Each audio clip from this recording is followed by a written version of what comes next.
मैं विवेक एक बार फिर से अपनी YouTube channel stock trading technique पर आपका हार्दिक स्वागत करता हूं। दोस्तों, आज हमने एक बहुत ही नेगेटिव साइड पे सेशन क्लोज किया और ये कह सकते हैं कि इस साल की सबसे बड़ी गिरावट हमने दोनों इंडेक्स के अंदर देखने को मिली।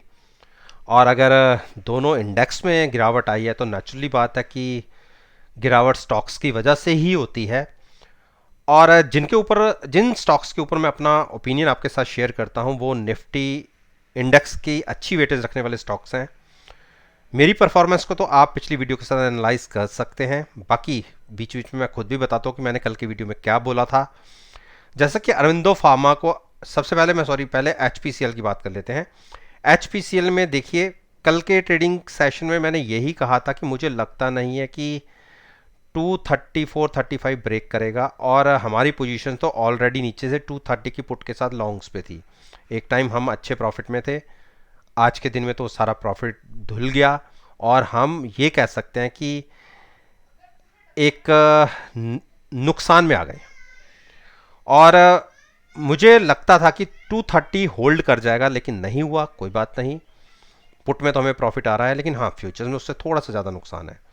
तो इसने देखिए 223 के मेरे टारगेट्स जो मैंने जब यहाँ पे एक बार बड़ी गिरावट आई थी तो मैंने डिसाइड किए थे। उसके बाद हमने एक बड़ी अपसाइड की मूव भी देखी थी और वो मूव धीरे धीरे ख़त्म हुई और फिर से हमने आज के दिन में 223 के लोस टच कर दिया। क्लोजिंग मिली है 228 की। देखिए, स्टॉक वीक हो चुका है, आरएसआई 40 की है, सेंटिमेंट्स पूरी मार्केट के नेगेटिव हैं। हम तो पोजीशन पॉजिटिव साइड पे लेके बैठे हुए हैं, लेकिन अब जो नई पोजीशन लेना चाहते हैं, जो ट्रेडर्स हैं, उनके लिए तो बनती है अब नेगेटिव साइड पे ट्रेड लेना। उनके लिए अब यही बहुत बड़ी रेजिस्टेंस का काम करेगी 232। तो 230 की कॉल बाय करके भी आप फ्यूचर सेल करने की एक स्ट्रेटजी ले सकते हैं। अगर हम नेगेटिव ओपन होते हैं तो टारगेट 223 का फिर से रहेगा। लॉन्ग सभी अवॉइड कीजिए। आईटीसी में भी हमारी पहले की पोजीशन 210 के आसपास की है। जब हमने यहाँ से एग्जिट हुए थे उसके बाद हमने कहा था कि हम वेट एंड वॉच करेंगे और 210 के आसपास बाई करेंगे अगर गिरावट आती है। गिरावट तो देखिए यहीं पर आ गई थी, हमने 210 की पुट के साथ लॉन्ग कर ली थी पोजीशन। कल तक भी हम ठीक ठाक प्रॉफिट में थे, बराबर से थे, लेकिन हाँ आज के दिन हम गैप डाउन खोले और हमने नीचे के 205 की एक क्लोजिंग दिखाई है। जिन्होंने नई पोजीशन लेनी है उनके लिए तो हो चुका है ये स्टॉक नेगेटिव, वो तो शॉर्ट साइड पे पोजीशन ले सकते हैं। उनके लिए जो आप स्टॉप लॉस के तरीके से बात कर लें या 210 की कॉल बाय करके अगर फ्यूचर सेल करने की एक स्ट्रेटजी रखेंगे वो भी आपके लिए सफिशिएंट रहेगी। रीज़न क्या होता है कि मैं स्टॉप लॉस के साथ ट्रेड करने के लिए बात क्यों नहीं करता, क्योंकि जहां स्टॉप लॉस आपका हिट हुआ आपका ट्रेड खत्म हो गया और आप मार्केट में लॉस लेके निकल गए। जबकि अगर ऑप्शंस को हेजिंग के तरीके से रखेंगे तो आपके लिए प्रॉफिट में आने के लिए पॉसिबिलिटी पूरे मंथ की होती है। तो इसीलिए इस स्टॉक के अंदर भी हम 210 की कॉल बाय करके फ्यूचर सेल करने की स्ट्रेटजी ले सकते हैं। अगर हम नेगेटिव साइड पर ओपन होंगे टारगेट होगा 200 का। हिंडाल्को हिंडाल्को ने भी अब गिरावट दिखा दिया और यहाँ पर तो मेरा बाइंग का बनता था और मैं तो 340-345 के आसपास ही कह रहा था कि यहाँ से हम बाइंग करके चल सकते हैं, पुट के साथ पुट बाय करेंगे और फ्यूचर्स लॉन्ग करेंगे। हमें तो प्राइसेस और नीचे के दिख गए, 340 के दिख गए। हाँ शॉर्ट हमने बिल्कुल मना की थी, तो शॉर्ट में तो कोई प्रॉफिट हमें नहीं मिला, लेकिन हाँ 340 के आसपास का अब हमें ट्रेड कर रहे हैं तो यहाँ हम बाई करके चल सकते हैं। अगर पुट बाय करें फ्यूचर्स को लॉन्ग कर सकते हैं और गिरावट बढ़ी तो ही ये स्टॉक नीचे गिरेगा, अदरवाइज रिवर्सल इसमें तेजी से देखने को मिलता है। डॉक्टर रेड्डी फार्मा सेक्टर में देखिए 5036 के मेरे टारगेट अचीव हुए जो मैंने एक मेंशन कर रखे थे, जबकि मैंने इसमें लॉन्ग करने की बजाय मैंने यहां से पुट सेल करवाई थी आपको। आप अगर मेरी 2 दिन पहले की वीडियो देखिए, मैंने ये कहा था आपसे कि इस स्टॉक को करेंगे ट्रेड तो हम पॉजिटिव साइड पर, लेकिन हम फ्यूचर्स को लॉन्ग नहीं करेंगे, ना ही साथ में पुट को बाइंग करेंगे। हम नीचे की पुट सेल करके भी हम लॉन्ग साइड पर ट्रेड ले सकते हैं। एक ट्रेड लेने का ये भी तरीका होता है। एक तो हमें 150 पॉइंट नीचे की पुट बेच रहे हैं और उसका भी प्रीमियम हमें मिल रहा है, तो हमें 200 पॉइंट नीचे पर जाकर अगर अपने स्टॉक को बाइंग साइड पर कन्वर्ट भी करना पड़ेगा तो हमारी एवरेज 200 पॉइंट नीचे की होगी, 200-250 पॉइंट नीचे की। तो उस तरीके से मैंने ट्रेड करवाया था। देखिए लॉन्ग इस ट्रेड कितने जबरदस्त इसमें बाइंग अपॉर्चुनिटी देखने को मिली, और अगर आपने नीचे 4650 के आसपास की पुट भी बेची होती या 4600 की पुट भी बेची होती तो उसमें भी आपको अच्छा प्रॉफिट आ रहा था। अब यहां से कैसी पोजीशन लेनी है, देखिए अगर मेरी अपनी ओपिनियन मानेंगे तो मैं इसको 5200 के आसपास सेल करूंगा। वहां पर मैं 5200 की कॉल बाय करूंगा और सेल करने की एक स्ट्रेटजी बनाऊंगा। रीजन मैं दिखा देता हूं आपको।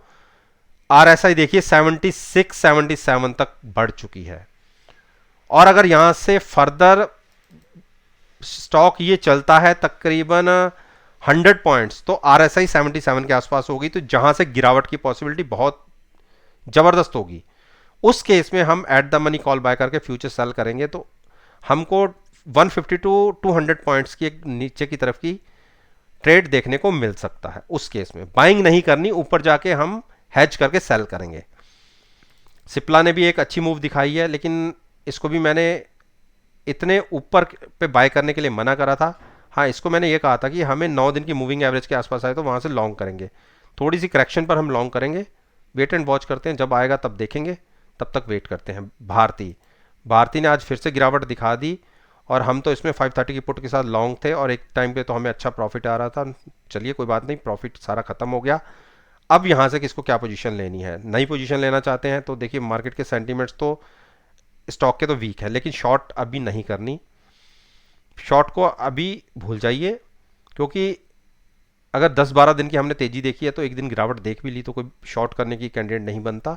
तो वेट एंड वॉच रखिए। हम 540 के ऊपर बाइंग करने की एक एडवाइस दूंगा। बजाज फाइनेंस ने देखिए गैप डाउन। हाँ, मैंने मानता हूँ कि मैंने बिल्कुल मना करा था कि इसको शॉर्ट नहीं करना। हाँ, लॉन्ग करने के लिए भी मैंने मना करा था। अब बहुत बड़ी गिरावट आई है, 45 के टारगेट अचीव हो चुके हैं। अब जो टारगेट बहुत नीचे के हैं, तो मैं तो इतने नीचे के लेवल्स पे ना तो अभी बाइंग करने की बात कर रहा हूँ, क्योंकि सेंटिमेंट्स वीक हैं। एक बड़ी गिरावट की और संभावनाएं बन सकती हैं जो कंटिन्यू हो सकती है 4200 तक, पहला टारगेट। हाँ, शॉर्ट करने के लिए मैं एडवाइस नहीं दे रहा, मैं इस स्टॉक को डिप पर बाइंग करने की बात करूंगा, लेकिन वो डिप वाले प्राइसेस अभी आ जाएं तब हम इसको बाइंग करेंगे। Eight the money put buy करके फ्यूचर्स को लॉन्ग करेंगे, तब तक वेट करेंगे।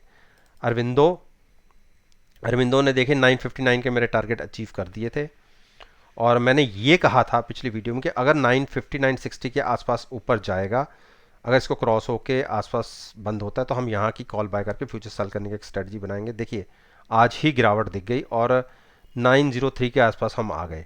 मेरा मानना है कि 903 और 885 के बीच में कहीं भी ये स्टॉक आपको मिले तो हैजिंग के साथ आप लॉन्ग करिए, यानी पुट बाय करके फ्यूचर्स को लॉन्ग रखिए। फिर से 960 के टारगेट आपको देखने को मिल सकते हैं। अंबुजा ने आज एक गिरावट दिखाई है और मेरा मानना है कि 300 के आसपास ये लॉन्ग बनता है। मुझे नहीं लगता कि 288 ब्रेक करेगा, क्योंकि आप पिछले कई बार को आप देख लीजिए, इसने 50 डेज मूविंग एवरेज को होल्ड किया है। तो 50 डेज मूविंग एवरेज तो 2 बनती है 290, और मैं मानता हूं कि 300 से ही एक रिवर्सल दिखना चाहिए। तो 300 के आसपास की आप पुट बाय करके फ्यूचर्स को लॉन्ग रखिए अगर गिरावट दिखती है। हाँ, अगर 310 के ऊपर ट्रेडिंग मिलती है तो शॉर्ट मत कीजिएगा, और सॉरी लॉन्ग मत कीजिएगा। लॉन्ग हमें 300 के आसपास ही करना है, शॉर्ट करने की मैं एडवाइस नहीं करता स्टॉक को। तो दोस्तों, ये निफ्टी इंडेक्स के 10 स्टॉक्स के ऊपर मैंने अपना ओपिनियन आपके साथ शेयर किया है। कल की वीडियो के साथ आज की परफॉर्मेंस कैसी रही वो तो नीचे डिस्क्रिप्शन बॉक्स में वीडियो है, आप उस वीडियो को देखिए, आज के सेशन के साथ कंपेयर कीजिए और ज़रूर लिखिए कि आपको मेरे रिजल्ट्स कैसे लगे। और मैं कभी भी कोई भी एडवाइस अनलिमिटेड रिस्क के साथ नहीं देता। मेरा ये मानना होता है कि हर आदमी का एक लॉस टेकिंग कैपेसिटी होती है, अगर उसी के बीच में वो ट्रेड ले तो आपको दुख नहीं होगा आपके ट्रेड में नुकसान आने के बाद भी। तो उम्मीद करता हूं कि अगर मेरी वीडियो पसंद आई है तो आप इसको लाइक कीजिए, शेयर कीजिए और मेरे YouTube चैनल पर मेरे साथ जुड़िए और साथ में बेल आइकन का बटन प्रेस करना मत भूलिएगा। इस बात के साथ मैं आपसे विदा लेता हूं और एक नई वीडियो के साथ फिर से आपके सामने आऊंगा।